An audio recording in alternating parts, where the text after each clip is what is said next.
અને બાંગ્લાદેશ એ ત્રણેયની થઈને વસ્તી જે છે એ 36 કરોડ હતી. ત્રણેયની થઈને વસ્તી 36 કરોડ હતી. હિન્દુસ્તાન એકની વસ્તી અત્યારે 150 કરોડ થવા આવી છે. 140 કરોડ ગણાય છે અને 150 કરોડ વસ્તી થવા આવી છે. એ જે 36 કરોડની વસ્તી હતી ને એને અનાજ પૂરું પડતું નહોતું. આ પરિસ્થિતિ હતી. 36 કરોડની વસ્તી છે, અનાજ પૂરું નહોતું પડતું. અને આજે આ 150 કરોડ માણસો જે છે ને એ 2 વર્ષ ખાય ને એટલું 1 વર્ષમાં અનાજ પેદા થાય. અત્યારે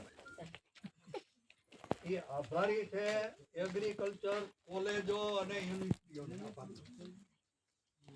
એગ્રીકલ્ચર જે આપણે ખેતીવાડી કોલેજ અને ખેતીવાડી યુનિવર્સિટીઓ જે છે ને એને આભારી છે. આ દેશની અંદર શિક્ષણનું કાર્ય જો કોઈએ મોટામાં મોટું જો કર્યું હોય અને અનાજ તેમજ શાકભાજી